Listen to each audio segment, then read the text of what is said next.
گرتے ہیں شہ سواری میدان جنگ میں۔ وہ گلگت بلتستان حکومت کے وزیر راجہ ناصر علی خان نے کہہ دیا ہے کہ محمد علی ستپارہ اور ان کے ساتھی جو ہیں وہ اب دنیا میں نہیں رہے۔ انا للہ و انا الیہ راجعون۔ حکومت، فوج اور لواحقین اب سب اس رائے پہ متفق ہو گئے ہیں۔ حکومت نے علی ستپارہ کو کیا کچھ دینے کا فیصلہ کیا اس پہ تو میں روشنی ڈالوں گا، لیکن پہلے میں آپ کو ایک بات بتا دوں کہ علی ستپارہ نے K2 کو کیا کیا دیا۔ محمد علی ستپارہ کو اپنی زندگی میں یہ بڑا دکھ تھا کہ انہوں نے اتنے بڑے کارنامے کیے لیکن کسی کو ان کا پتہ نہیں چلا۔ پہلا بندہ ہوں جس نے 5 ونٹر ایکسپیڈیشن کیا۔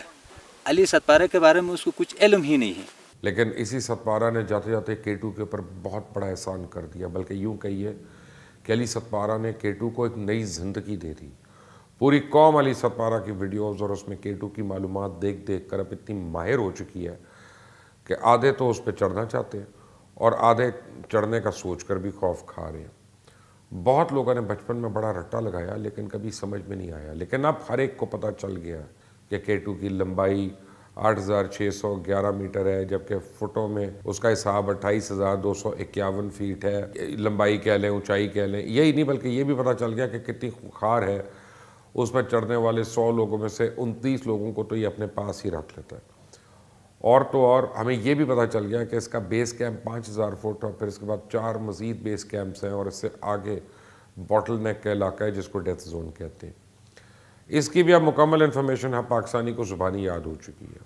تھینک یو علی ستپارہ، ہمیں یہ یاد کروانے کے لیے کہ موت کی گھاٹی کہلوانے والا علاقہ اتنا خطرناک ہے۔ یہاں انسان ہیلوسینیشن کا شکار ہو جاتا ہے۔ جب آکسیجن کی کمی ہوتی ہے، تھکاوٹ انسان کو باولا بنا دیتی ہے، اسے جن اور پریاں نظر آنا شروع ہو جاتے ہیں، دماغی توازن ڈسٹرب ہو جاتا ہے اور اسے صحیح فیصلہ کرنے میں بہت مشکل کا سامنا کرنا پڑتا ہے۔ لیکن اس کے باوجود دنیا کو تسخیر کرنے والے تم جیسے دھرتی کے بیٹے انسانیت کا نام بلند کیے ہوئے ہیں۔ تم ہی ہو وہ انسان جس کو بتاتے ہیں کہ ان بڑے بڑے پہاڑوں کی اونچائی خواہ کتنی ہی زیادہ کیوں نہ ہو، وہ انسانوں کے حوصلوں سے بلند نہیں ہو سکتی۔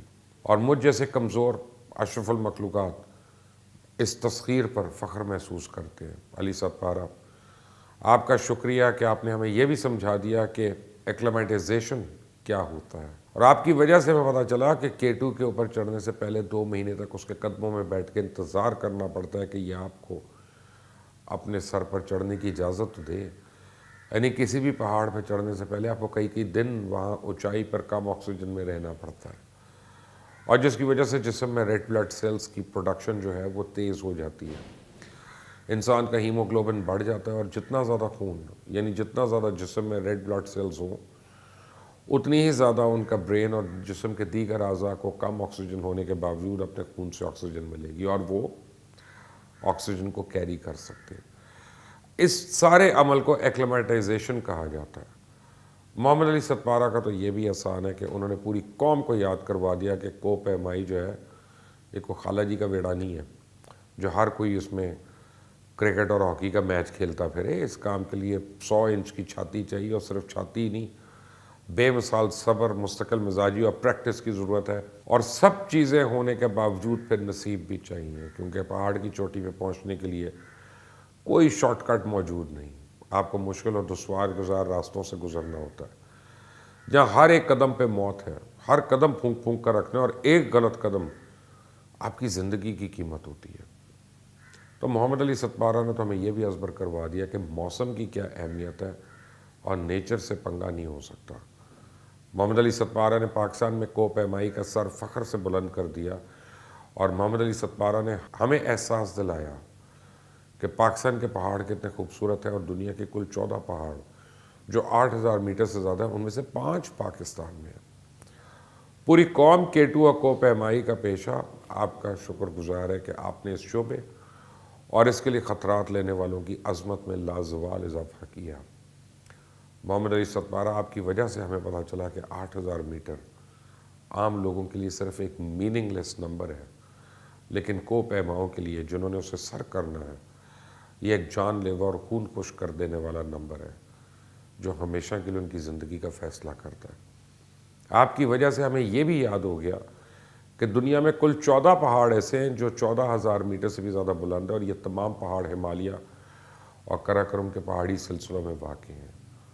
آپ کی وجہ سے تو قوم کو یہ بھی پتہ چل گیا کہ اسکردو پہنچنے کے بعد کراکرم ہائی وے پہ 6 سے 7 گھنٹے کا 4 ویل ڈرائیو کا سفر کرنا پڑتا ہے. اس کے بعد بیس کیمپ تک پہنچنے کے لیے 7 دن کا پیدل سفر کرنا پڑتا ہے جو 90 کلومیٹر بنتا ہے. اور آپ کی وجہ سے ہمیں پتہ چلا کہ انسان کا حوصلہ اتنا بلند ہو سکتا ہے کہ تمام تر حالات، مشکلات، تکلیفوں کے باوجود اپنی منزل پانے میں کامیاب ہو جائے. آپ کی وجہ سے لوگ اس بات پہ یقین کرنے لگے ہیں کہ کوئی بھی شخص چھوٹا یا بڑا نہیں ہوتا، بلکہ اس کا کام ہے جو اس کو بڑا بناتا ہے.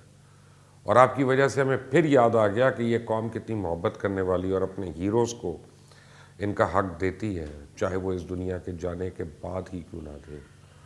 محمد علی ستپارہ، آپ کے ان احسانوں کے بدلے مجھے امید ہے کہ K2 پاکستانی قوم اور کو پیما آپ کو ہمیشہ یاد رکھیں گے. گلگت بلتستان کی حکومت نے تو کہا کہ علی ستپارہ اور ساجد ستپارہ کو سول اعزازات سے نوازا جائے گا. وفاقی حکومت کو اسکردو ایئرپورٹ کو علی ستپارہ سے منسوب کرنے کی تجویز دے دی ہے اور علی ستپارہ کے نام سے کو پیمائی کے لیے اسکول قائم کیا جائے گا. حکومت قومی ہیرو علی ستپارہ کی خدمات کو خراج عقیدت پیش کرتی ہے اور علی ستپارہ کی فیملی کی مالی اور اخلاقی معاونت بھی کرے گی. قومی ہیروز کے بچوں کو تعلیمی اسکالرشپس دیے جائیں گے اور حادثات کا شکار ہونے والے کو پیماؤں کے خاندان کی کفالت کے لیے باقاعدہ قانون سازی ہوگی. اس موقع پہ ساجد ستپارہ کا کہنا تھا کہ علی ستپارہ کی K2 کی مہم جوئی کے دوران لاپتہ ہوئے. K2 سر کرنے کے بعد واپسی پر یہ حادثہ پیش آیا. K2 نے انہیں ہمیشہ کے لیے اپنی آغوش میں لے لیا. سرچ اینڈ ریسکیو آپریشن میں تمام دستیاب وسائل استعمال کیے گئے. میرا خاندان ایک شفیق باپ سے محروم ہو گیا.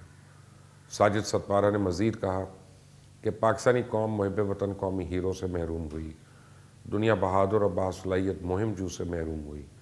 میں اپنے والد کے مشن کو جاری رکھوں گا اور والد کے ادھورے خواب انشاءاللہ پورے کروں گا.